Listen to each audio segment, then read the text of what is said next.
Udah bisa kelihatan ya, teman-teman?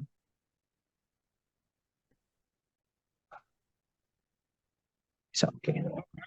Oke, thank you konfirmasinya. Kita berdoa ya. Bapak, kami bersyukur buat malam ini. Kami ingin belajar firman Tuhan. Kiranya Tuhan menolong kami supaya kami boleh mengerti, memahami firman-Mu dalam kehidupan kami.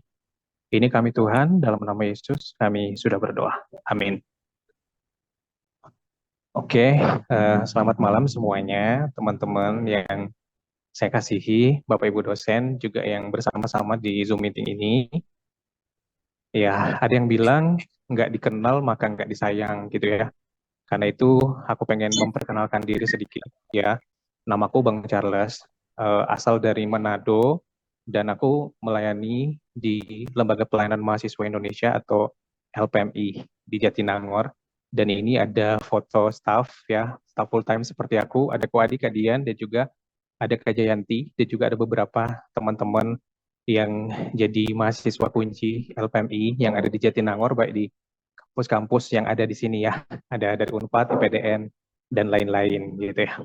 Terus apa yang kami kerjakan di kampus? Kami melayani di beberapa kampus, bukan hanya di Unpad saja, tapi dipercayakan Tuhan untuk melayani di IPDN, kemudian melayani di ITB, di UPI, dan berbagai kampus di Bandung yang nggak bisa dimuatkan di sini ya. Tapi kami sangat senang ketika boleh memberi waktu kami untuk melayani mahasiswa yang ada. Kalau di Unpad sendiri dipercayakan oleh Pak Saulan untuk boleh mendampingi Fakultas Ilmu Komunikasi untuk menolong setiap mahasiswa yang ada di Vkom, mahasiswa Kristen untuk bertumbuh secara rohani. Nah, hari ini kita mau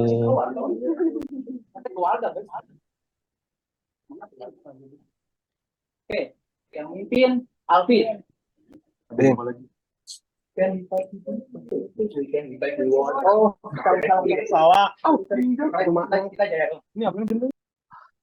Oke, thank you. Hari ini kita mau belajar ya dari Lukas 4 dan juga Lukas 5. Oke. Nah, Lukas pasal 4 ayat 1, teman-teman juga bisa langsung lihat di layar gitu ya. Di sini bunyinya Yesus yang penuh dengan Roh Kudus kembali dari Sungai Yordan lalu dibawa oleh Roh Kudus ke padang gurun. Lukas 4 ayat 4, jawab Yesus kepadanya, ada tertulis, manusia hidup bukan dari roti saja. Kemudian Lukas 4 ayat 43, di situ dikatakan bahwa tapi ia berkata kepada mereka juga di kota-kota lain, aku harus memberitakan Injil Kerajaan Allah, sebab untuk itulah aku diutus. Kemudian Lukas 5 ayat 15 sampai 16, di situ dikatakan, tetapi kabar baik tentang Yesus makin jauh tersiar dan datanglah orang banyak berbondong-bondong kepadanya untuk mendengar dia dan untuk disembuhkan dari penyakit mereka. Akan tetapi ia mengundurkan diri ke tempat-tempat yang sunyi dan berdoa. Kemudian Lukas 5 ayat 10, di situ kita bisa menemukan dikatakan demikian juga Yakobus dan Yohanes, anak-anak Zebedeus yang menjadi teman Simon. Kata Yesus kepada Simon, jangan takut, mulai dari sekarang engkau akan menjadi penjala manusia. Nah, teman-teman yang aku kasihi ya, Bapak Ibu dosen juga yang dikasihi. Nah, kita tahu bersama bahwa Lukas ini adalah penulis Injil dari kitab Lukas dan juga kitab Kisah Para Rasul ya. Dan kita bisa menemukan itu di Lukas 1 ayat 3 dan juga Kisah Para Rasul 1 ayat 1. Dia adalah orang pertama yang menulis sejarah gereja ya, Kisah Para Rasul, dan kemudian dia adalah teman seperjalanan Paulus. Di Kisah Para Rasul 16 ayat 10, 20 ayat 5 sampai 6 dan 27 ayat 1 sampai 28 ayat 16, kita bisa menemukan ya teman seperjalanan Paulus. Nah, apa yang menjadi tema yang dibahas oleh Lukas sendiri dalam Injil Lukas, itu dia ingin menjelaskan bahwa Yesus adalah Allah, tapi juga Yesus adalah manusia, gitu. Jadi di dalam kitab ini, dia penulis atau Lukas menempatkan Yesus sebagai manusia yang selalu terhubung dan bergantung kepada Bapaknya. Karena itu hari ini kita mau belajar satu tema yang namanya the connection. The connection atau terhubung gitu ya. Mari kita melihat hubungan-hubungan seperti apa saja yang bisa kita pelajari. Nah, sama seperti sekarang ini, ya, aku yakin dari berbagai tempat kita bisa terhubung satu dengan yang lainnya karena ada koneksi jaringan, gitu ya. Sistem telekomunikasi yang mengatur sehingga dari satu perangkat ke perangkat yang lain kita bisa terhubung, ya. Dengan adanya satelit membantu kita untuk bisa terhubung satu dengan yang lainnya. Di dalam pelayanan juga kita terhubung, gitu ya. Baik itu secara offline di kampus, ketemu dengan teman-teman di PMK masing-masing, kemudian secara online seperti ini. Ya, apalagi teman-teman melewati masa-masa pandemi kemarin tuh bukan hal yang mudah. Kita boleh ada sampai sekarang semua karena Tuhan gitu ya. Tapi yang aku mau jelasin bahwa walaupun kita sudah selesai pandemi, kita masih bisa terhubung melalui Zoom meeting ini. Contoh ya, di mana kita melihat bahwa konektivitas atau hubungan ini, connection ini benar-benar sangat penting. Ya, kita butuh koneksi gitu ya di dalam kehidupan kita karena kita makhluk sosial yang nggak bisa hidup sendiri. Nah, sama seperti gambar ini, bayangkan kalau teman-teman bisa terkonek dengan orang lain dan terkonek dengan orang-orang di sekitar. Dan aku yakin selama kalian kuliah beberapa bulan ini, tentunya pasti sudah punya teman ya. Sudah punya teman yang bisa saling terkonek satu dengan yang lainnya gitu ya. Nah, bagaimana dengan kehidupan kekristenan kita? Bagaimana dengan kehidupan rohani kita? Pastinya ini menjadi gambar yang penting buat kita lihat gitu ya. Connect with God and people gitu. Nah, ini uh, Tuhan ya menjadi bagian yang paling sentral dalam kehidupan kita ya. Lingkaran yang pertama ini ya Tuhan, kemudian lingkaran yang kedua ini adalah keluarga, orang-orang sekitar kita, dan kemudian lingkaran yang ketiga ini adalah pelayanan kita gitu ya. Yang cakupannya mungkin lebih luas gitu ya. Karena Tuhan ini berbicara tentang personal kita ya, hubungan kita dengan Tuhan. Berbicara tentang personal, hubungan vertikal kita dengan Dia. Kemudian mulai meluas ke sekitar kita itu ada keluarga, ada teman-teman di kampus, orang-orang Kristen lainnya, bahkan orang-orang yang bukan Kristen, seperti itu. Kemudian yang lebih luas lagi dari orang-orang terdekat, atau mungkin kalian bisa bilang, oh ini ada circle kita, perkumpulan kita gitu ya. Ada juga yang menjadi lebih luas ya, orang-orang yang masyarakat luas di mana kita tinggal dan berada ya. Kalau aku kasih contoh ya, masyarakat Jatinangor gitu ya.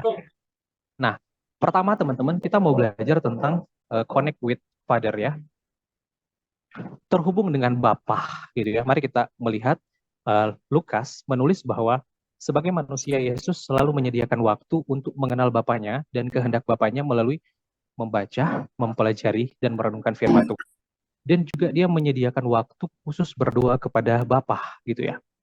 Pertama, sebagai manusia Yesus menyediakan waktu dalam membaca, mempelajari dan menyelidiki firman Tuhan. Sekali lagi sebagai manusia, Yesus mempelajari. Di Lukas 4 ayat 4, jawab Yesus kepadanya, ada tertulis, manusia hidup bukan dari roti saja. Kemudian ayat 8, Yesus juga berkata, ada tertulis, engkau harus menyembah Tuhan Allahmu dan hanya kepada Dia sajalah engkau berbakti. Di ayat 14, Yesus menjawabnya katanya, ada firman, jangan engkau mencobai Tuhan Allahmu. Nah, teman-teman, ini pada saat Yesus dicobai oleh si iblis, gitu ya. Dan Yesus menjawab dengan ada tertulis, ada firman. Ini menekankan bahwa firman Tuhan menjadi bagian yang penting dalam kehidupan Yesus. Konsistensi Yesus dalam membaca dan mempelajari firman Tuhan juga sudah sejak ia masih kanak-kanak ya. Kita bisa menemukannya di Lukas pasal 2 ayat 41 hingga ayat yang ke-52 gitu ya. Di situ dikatakan begini, sesudah 3 hari mereka menemukan dia dalam bait Allah, ia sedang duduk di tengah-tengah alim ulama sambil mendengarkan mereka dan mengajukan pertanyaan-pertanyaan kepada mereka. Dan semua orang yang mendengar dia sangat heran akan kecerdasannya dan segala jawab yang diberikan olehnya, diberikan oleh Yesus gitu ya. Nah, William Barclay dia bilang bahwa mendengar dan bertanya adalah ungkapan orang Yahudi yang biasa dipakai sebagai pengajar bagi seorang pengajar yang belajar dari guru-gurunya. Dan Yesus sedang mendengarkan diskusi-diskusi itu dan penuh minat mencari pengetahuan seperti seorang pelajar yang keranjingan belajar, menjadi kesukaan belajar bagi Yesus sendiri. Jadi sebenarnya dari kecil dia sudah menyukai firman Allah, sudah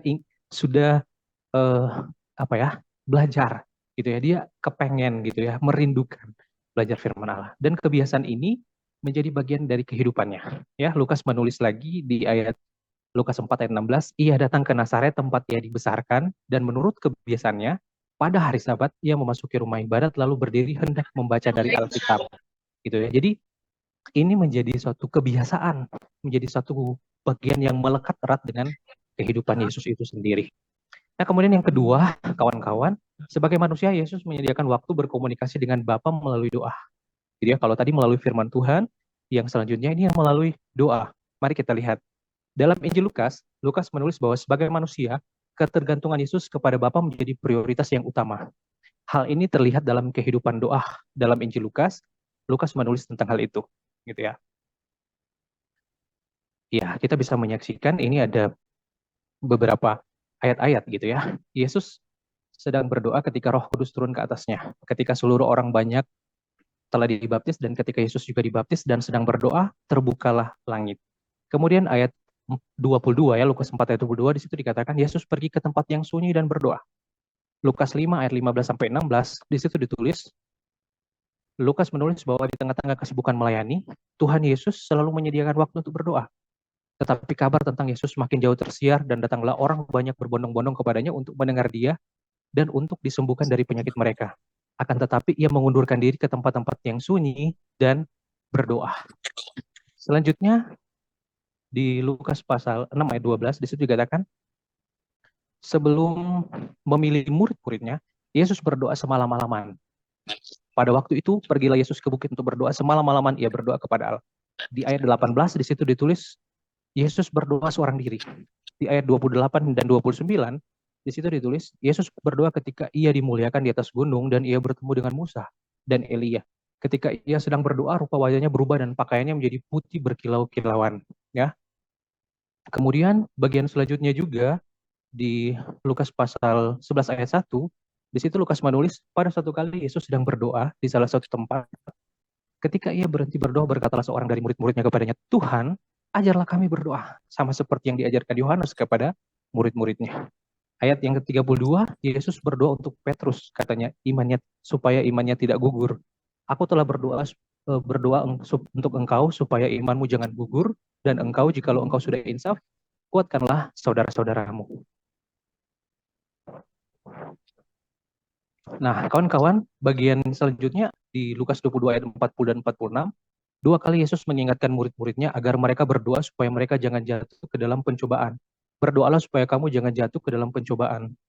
Kemudian dalam pasal 22 ayat 41 sampai 44, Lukas menulis ia sangat ketakutan dan makin bersungguh-sungguh berdoa, peluhnya menjadi seperti titik-titik darah yang bertetesan ke tanah. Dan selanjutnya di atas kayu salib, ya, perkataannya yang pertama dan terakhir yang Yesus ucapkan adalah perkataan doa. Lukas 23 ayat 34 dan juga ayat 46 dikatakan begini, ya Bapa, ampunilah mereka, sebab mereka tidak tahu apa yang mereka perbuat. Kemudian Yesus berseru dengan suara nyaring, ya Bapa, ke dalam tanganmu kuserahkan nyawaku. Nah, jadi kawan-kawan, apa yang bisa kita pelajari dari Yesus dalam kemanusiaannya? Di sini dikatakan bahwa ketergantungan kepada Allah melalui doa merupakan teladan yang sudah bisa kita pelajari dari Yesus tadi. Dan itu bukan hanya juga kita bisa dapat pelajari dari Yesus, tapi kita juga pelajari dari teladan gereja dan gereja abad mula-mula gitu ya. Jadi di Kisah 2 ayat 41 sampai 47 kita bisa melihat bahwa gereja mencatat bahwa hamba-hamba Tuhan yang dipakai oleh Tuhan untuk mempengaruhi lingkup pengaruhnya dengan kabar baik adalah hamba-hamba Tuhan yang berdoa. Betapa pentingnya doa ini dalam kehidupan kita gitu ya. Nah, aku mau sharingkan sedikit ya di dalam buku Jalannya Tidak Mudah karya Dick Eastman. Di situ dia menulis ya di bawah judul Orang-orang Besar yang Berdoa.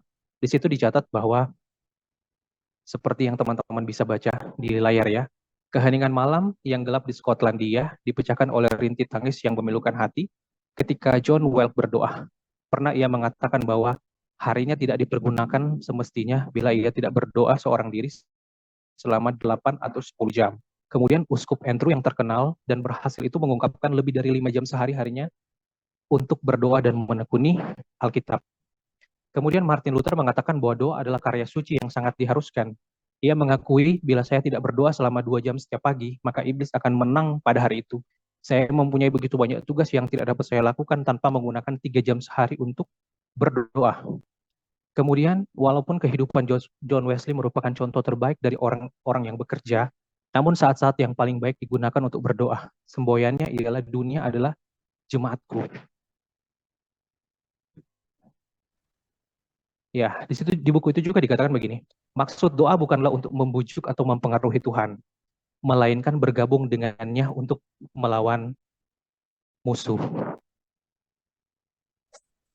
Ada juga satu hamba Tuhan, ya, di situ dia berkata, apakah Allah selalu menjawab dan memberikan apa saja yang saya doakan kalau saya berpuasa?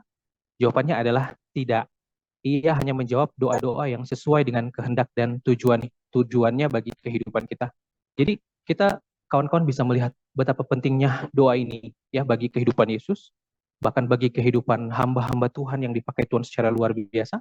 Bahkan ini juga bisa menjadi bagian ya dalam kehidupan kita. Kalau kita dekat terkonek dengan Bapa, maka firman dan doa ini menjadi bagian kita dalam kehidupan kita sehari-hari. Dan inilah yang menjadi kekuatan kita sesungguhnya ya setiap hari. Kita jalani dengan menghabiskan dengan membaca, merenungkan, dan juga memiliki persekutuan pribadi dengan Tuhan, yaitu berkomunikasi dengan Dia melalui doa.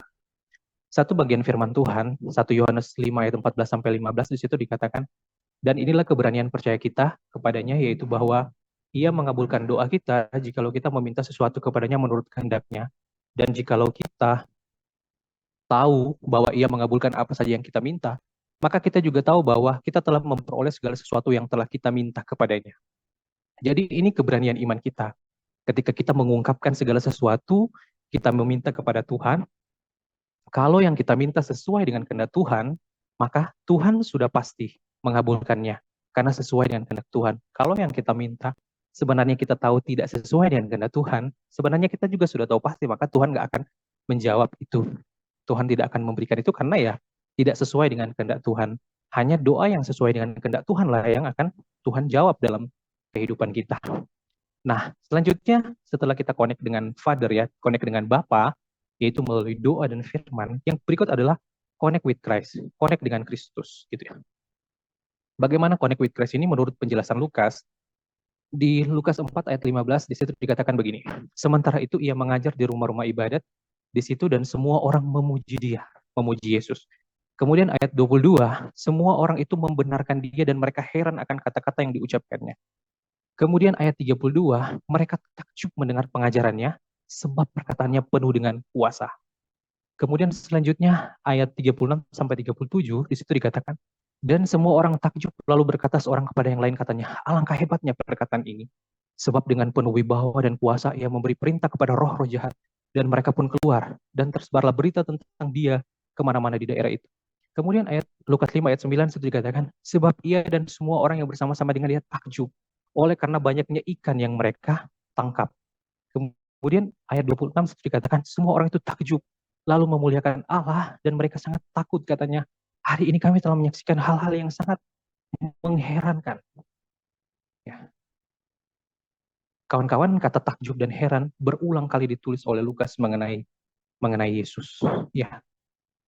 Visi dan misi kita agar semua orang terkonek dengan Kristus. Kenapa mereka takjub melihat Kristus? Iya, karena dia adalah Allah. Iya. Yesus berkata, pergi jadikanlah semua bangsa murid. Bukankah ini yang sedang dilakukan oleh PMK Unpad? Bukankah teman-teman masuk mentoring? Bukankah teman-teman ikut ya dalam Nimogi, Momogi, merupakan bagian dari menjadikan kita murid Kristus, belajar firman Tuhan, mendengar firman Tuhan, melakukan firman Tuhan ini dalam kehidupan kita, agar supaya setiap orang bisa terkonek dengan Kristus. Ketika kita melihat Kristus, akankah kita berkata, wow luar biasa, saya takjub dengan Kristus, sungguh luar biasa saya boleh mengenal Kristus. Dan inilah yang menjadi tujuan kita memperkenalkan Kristus kepada banyak orang, termasuk warga kampus, termasuk orang-orang di sekitar kita. Apakah ketika mereka melihat kehidupan kita, teman-teman, kurang lebih selama, mungkin sudah 4 bulan, teman-teman di Jatinangor, ada orang yang mungkin bilang ke teman-teman, wah, aku senang berteman denganmu, gitu ya. Aku mendapatkan banyak hal-hal yang positif ketika mengenalmu ada di kampus ini. Terima kasih, kami sudah jadi teman yang baik selama kita mengikuti berbagai macam proses sampai hari ini. Apakah ada orang yang benar-benar takjub, kagum melihat kita? Karena apa? Karena aku yakin Kristus hidup di dalam diri kita. Kalau Kristus tidak hidup dalam diri kita, ya kita tidak akan bersinar, kita tidak akan menjadi saksi. di mana kita berada. Salah satunya ya tempat paling terdekat adalah kosan ya. Ketika orang lain udah nggak betah kosan sama kita harus bertanya-tanya dalam diri kita, ada apa ya? Gitu ya. Ya kita harus menjadi berkat di lingkungan yang terdekat kita. Sehingga orang lain yang melihat sama seperti mereka melihat Kristus dalam diri kita. Ini merupakan visi dan misi kita adalah semua bangsa menjadi murid Kristus. Dimuridkan untuk mengenal Kristus. Kita terkonek dengan Kristus. Kemudian yang selanjutnya adalah connect with the Holy Spirit. Nah, di dalam Lukas juga menjelaskan tentang terhubung dengan Roh Kudus ya. Lukas menulis Yesus penuh dengan Roh Kudus di Lukas 3 ayat 22, lalu turunlah Roh Kudus dalam rupa burung merpati ke atasnya dan terdengarlah suara dari langit, engkaulah anakku yang kukasihi, kepadamulah aku berkenan. Kemudian di Lukas 4 ayat 1, Yesus yang penuh dengan Roh Kudus kembali dari Sungai Yordan lalu dibawa oleh Roh Kudus ke padang gurunnya. Lukas 4 ayat 1. Kemudian di Lukas 4 ayat 14, dalam kuasa roh kembalilah Yesus ke Galilea dan tersiarlah kabar tentang dia di seluruh daerah itu. Nah, selanjutnya, sebagai manusia, Yesus selalu mengizinkan Roh Kudus menguasai dan memimpin kehidupannya. Dan kita juga bisa melihat, kawan-kawan, ada contoh hamba-hamba Tuhan yang hidup dalam pimpinan Roh Kudus dalam Injil Lukas selain Yesus, ya. Di Lukas 1 ayat 15 dan 16, di situ dikatakan begini, kata Gabriel kepada Zakaria, sebab ia dalam kurung Yohanes Pembaptis besar di hadapan Tuhan dan ia tidak akan minum anggur atau minuman keras dan ia akan penuh dengan Roh Kudus. Mulai dari rahim ibunya, ia akan membuat banyak orang Israel berbalik kepada Tuhan Allah mereka. Jadi ada Yohanes Pembaptis yang akan penuh dengan Roh Kudus. Kemudian di Lukas 1 ayat 35, kita juga bisa menemukan di situ ya, Gabriel itu jawab malaikat Gabriel itu kepada Maria, Roh Kudus akan turun ke atasmu dan kuasa Allah yang Maha Tinggi akan menaungi engkau, sebab itu anak yang kau lahirkan itu akan disebut Kudus anak Allah. Maria. Kemudian di Lukas 1 ayat 41, dan ketika Elizabeth mendengar salam Maria, melonjaklah anak yang di dalam rahimnya dan Elizabeth pun penuh dengan Roh Kudus. Jadi ada juga Elizabeth. Oke, kemudian di Lukas 1 ayat 6 juga, di situ dikatakan, dan Sakaria ayahnya penuh dengan Roh Kudus dan bernubuat. Lukas 2 ayat 25 sampai 27, di situ Lukas juga menulis tentang Simeon. Teman-teman mungkin sudah pernah mendengar ya tentang Simeon. Dia adalah seorang di Yerusalem bernama Simeon. Ia seorang yang benar dan saleh, yang menantikan penghiburan bagi Israel. Roh Kudus ada di atasnya, dan kepalanya telah dinyatakan oleh Roh Kudus bahwa ia tidak akan mati sebelum ia melihat Mesias, yaitu dia yang diurapi Tuhan. Ia datang ke bait Allah oleh Roh Kudus. Ketika Yesus anaknya itu dibawa masuk oleh orang tuanya dan untuk melakukan kepadanya apa yang ditentukan oleh hukum Taurat. Jadi ada juga Simeon yang dipenuhi dengan Roh Kudus. Nah, apa sih kawan-kawan ciri dari seseorang yang dipenuhi dan dipimpin oleh Roh Kudus itu sendiri? Di sini kita bisa melihat, pertama, teman-teman juga bisa saling lihat ya, maksudnya bisa dijadikan sebagai bahan refleksi gitu ya. Apakah Roh Kudus benar-benar memimpin kehidupanku saat ini atau diriku sendiri yang memimpin hidupku? Pertama, ia akan membuat banyak orang berbalik kepada Tuhan. Kemudian yang kedua, kuasa Allah yang Maha Tinggi akan menaungi dia. Kemudian yang ketiga, hidupnya menjadi berkat bagi orang lain. Yang keempat, hidupnya memuliakan Tuhan. Yang kelima, ia memiliki kepekaan pada pimpinan Tuhan melalui firman-Nya. Yang keenam, ia mempunyai kuasa dalam menghadapi pencobaan. Yang ketujuh, ia menyediakan waktu dalam mempelajari, merenungkan, dan mengaplikasikan firman Tuhan dalam kehidupannya. Yang kedelapan, ia mempunyai kuasa dalam bersaksi. Nah, apa rahasianya? Rahasia untuk dipakai oleh Tuhan dan memberikan dampak yang signifikan di dalam lingkup pengaruh kita adalah mengizinkan Roh Kudus memimpin hidup kita saat demi saat. Ini rahasianya. Bagaimana kita bisa menjadi saksi di kampus, bisa menjadi berkat di lingkungan kita, adalah kita mengizinkan Roh Kudus yang memimpin hidup kita dan bukan diri kita sendiri yang memimpin. Efesus 5 ayat 18 di situ dikatakan, tetapi hendaklah kamu penuh dengan Roh. Nah, kawan-kawan mungkin ada yang sudah pernah mengetahui gambar ini ya tentang pernafasan rohani. Kalau kita orang Kristen, kita ada di posisi lingkaran yang sebelah kanan ini, ya, Kristus yang bertata dalam hidup. Tapi dalam praktek kehidupan kita sehari-hari, kita sering jatuh ke dalam dosa, gitu ya. Ketika seseorang yang adalah orang rohani jatuh ke dalam dosa, maka posisinya dia tetap orang Kristen, tapi melakukan hal-hal yang duniawi. Jadi posisinya adalah diri sendiri yang memimpin kehidupannya seperti di lingkaran ini. Nah, bagaimana kita yang ada di posisi lingkaran ini bisa kembali dipimpin dan dikuasai Roh Kudus seperti posisi yang sebelah ini? Maka ada dua, yaitu melakukan pernafasan rohani. Sama seperti kita bernafas ya, kita mengeluarkan karbon dioksida, mengeluarkan hal yang kotor, zat yang kotor, dan kemudian kita menghirup oksigen yang bersih. Kita pun mengakui seperti materi-materi kemarin yang aku ikuti juga di Nimogi ya, berbicara juga tentang bagaimana mengakui dosa. Pengakuan dosa, kemudian kita menerima, meminta kembali tuntunan Roh Kudus melalui doa. Supaya Tuhan yang kembali memimpin hidup kita, bertata di dalam kehidupan kita seperti di lingkaran seperti ini. Sehingga kita bisa menjalani hari-hari dipimpin dan dikuasai oleh Roh Kudus dalam kehidupan kita. Dan pasti ini dengan iman, dengan percaya kita kepada Tuhan. Nah, kemudian setelah kita terkonek dengan Bapa, terkonek dengan Kristus, dan terkonek dengan Roh Kudus, ini berbicara tentang vertikal ya, hubungan personal kita dengan Tuhan. Ya, langsung dengan Tuhan, Bapa, Putra, dan Roh Kudus, Allah Tritunggal. Nah, selanjutnya kita terkonek dengan horizontal ya, orang-orang di sekitar kita.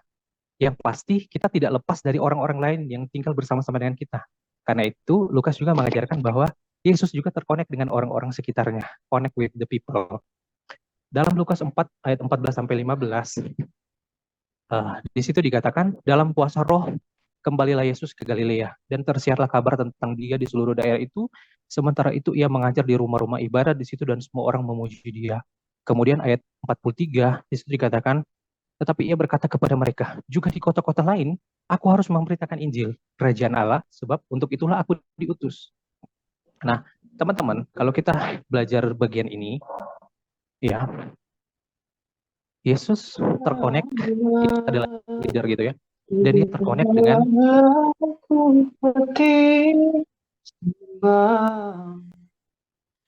dan terus mungkin di mute dulu. Nah, ini Jeremy boleh tolong di mute ya. Oke. Jadi ini leader ya, Yesus sebagai leader dan dia terkonek dengan orang gitu ya, people, dan tentunya untuk apa? Untuk sebuah visi gitu ya. Dia terkonek untuk sebuah visi bagaimana Yesus menggerakkan orang lain untuk menyelesaikan ya, menjelaskan visi, menyelesaikan tujuan bersama gitu ya, mutual purpose ya. Dan apa yang diajarkan Yesus ya, prinsip-prinsip penting yang dia ajarkan kepada kita agar kita terkonek dengan orang-orang sekitar. Mari kita lihat. Pertama, teman-teman, jadilah proaktif. Yesus nggak pernah tinggal diam, dan dia selalu proaktif di dalam pelayanan yang dia kerjakan gitu ya. Selalu proaktif. Mari kita lihat bukti-buktinya.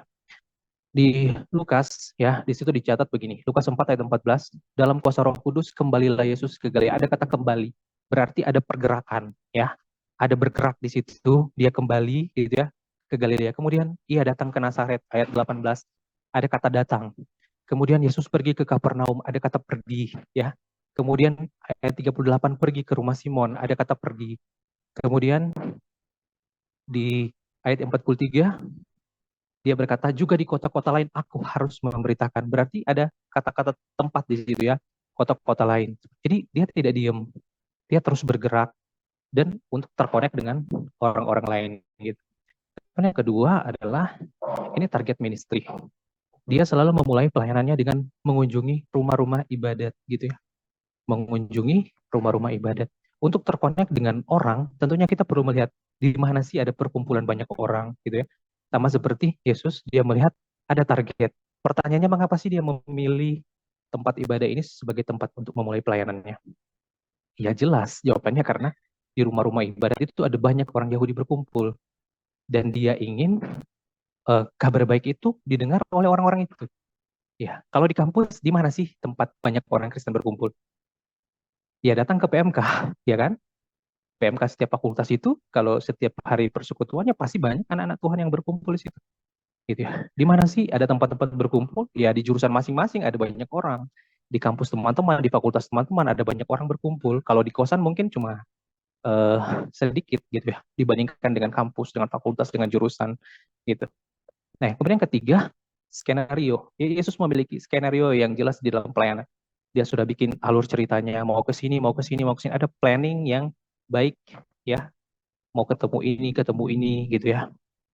Kemudian yang keempat, dia bekerja smart, ya. Dia bukan hanya seorang pekerja keras, tetapi dia juga bekerja dengan smart, ya, specific, measurable, achievable, relevant, dan time bound.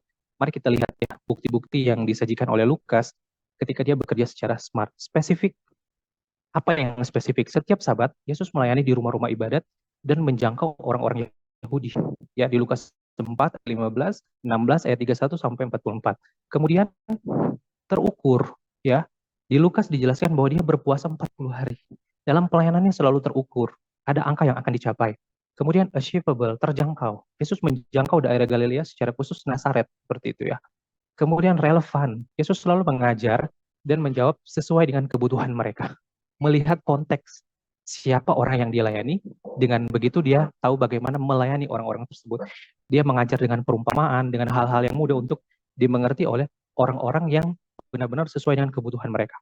Kemudian ada time bound, gitu ya. Juga ada kota-kota lain di mana dia harus, jadi ada batas waktu. Ketika dia melayani di satu tempat, oke, cukup dengan waktu sekian. Aku masih ada lagi nih tempat yang lain yang akan aku kunjungi, seperti itu. Jadi sangat-sangat smart ya kalau kita melihat bagaimana dia dalam pelayanannya terkonek dengan orang-orang di sekitarnya. Kemudian yang kelima adalah prioritas ya. Yesus tahu apa yang menjadi prioritas utama.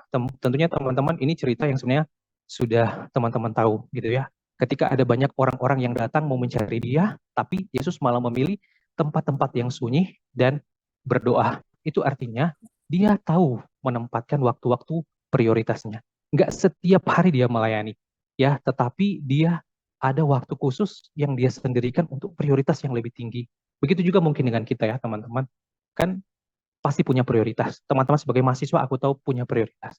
Tapi ada prioritas yang lebih tinggi yang harusnya kita tempatkan di atas segala tugas-tugas tanggung jawab kita.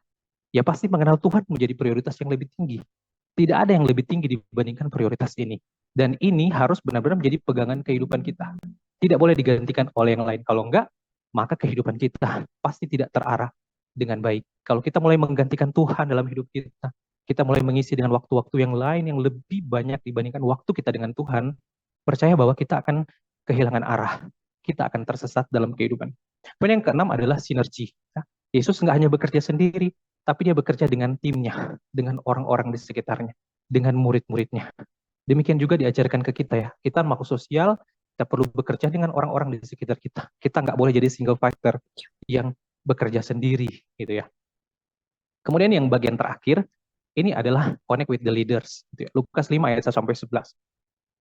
Di kitab Lukas ini mencatat bahwa Yesus mencari dan menemukan pemimpin, dan ini merupakan prioritas dari Yesus. Pasal 4, Yesus lebih fokus kepada memberitakan Injil kepada sebanyak-banyak orang, sedangkan pasal 5, dia sudah lebih khusus menemukan pemimpin, yaitu murid-murid. Ya, Simon Petrus, Yakobus, Yohanes, dan juga Lewi. Ini dicatat di kitab Lukas. Inilah sejalan dengan apa yang sedang dikerjakan oleh PMK Unpad. Karena itu saya secara pribadi ya, sebagai lembaga yang melayani di luar kampus Unpad, saya sangat bangga ketika melihat bahwa PMK Unpad terus konsisten dari tahun ke tahun, sudah kurang lebih sudah mau 5 tahun di sini, dan saya melihat sangat konsisten bagaimana kita benar-benar menempatkan pemuridan ini bagian yang penting. Karena ini yang Yesus jelaskan, mencari dan menemukan para pemimpin. Kenapa pemimpin? Karena pemimpin memiliki visi, pemimpin mempengaruhi, punya influence untuk menggerakkan orang-orang untuk bisa memenuhi apa yang menjadi tujuan utama Tuhan, yaitu amanat agung. Dan aku yakin teman-teman yang gabung hari ini ya, ada ratusan orang akan dipersiapkan Tuhan untuk menjadi pemimpin untuk tahun selanjutnya. Ya, ketika kalian di-mentoring, kalian dipersiapkan untuk menjadi pementor. Ketika kalian dibina, kalian dipersiapkan untuk menjadi pembina.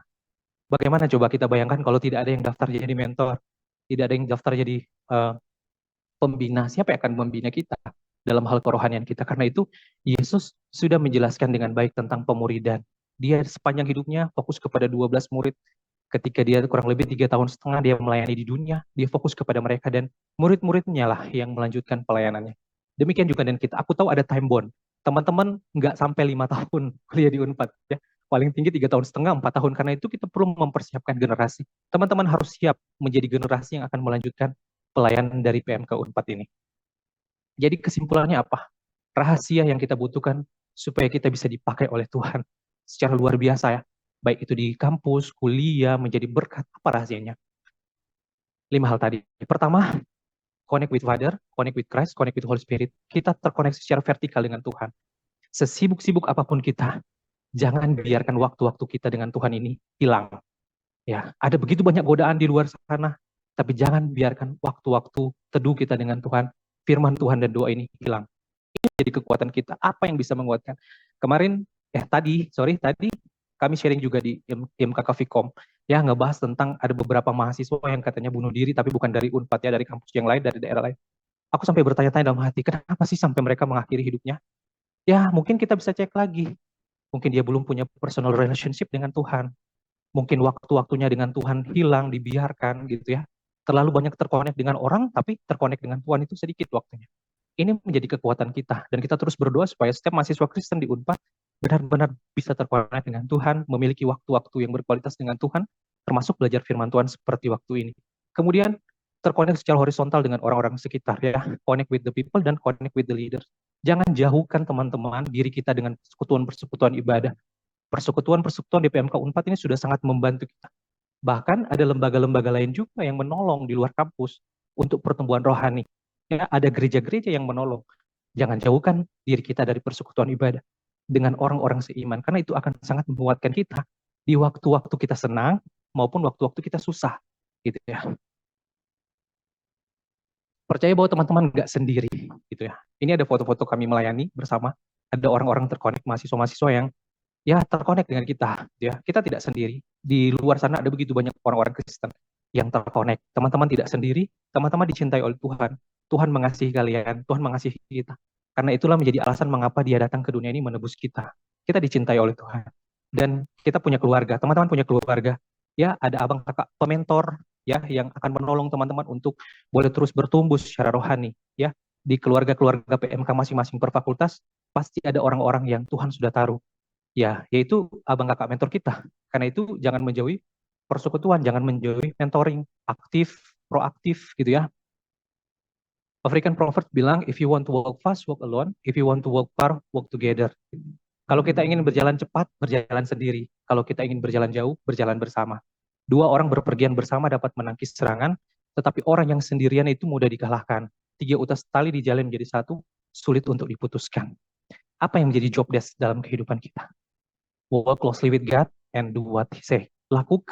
Dekat dengan Tuhan, ya, berjalan dekat dengan Tuhan dan lakukan apa yang Tuhan mau dalam hidup kita. Semoga renungan aku hari ini bisa memberkati teman-teman untuk stay connected, tetap terhubung dengan Tuhan dan tetap terhubung dengan teman-teman seiman, orang-orang sekitar, dan jadilah berkat di kampus Unpad ini. Tuhan memberkati.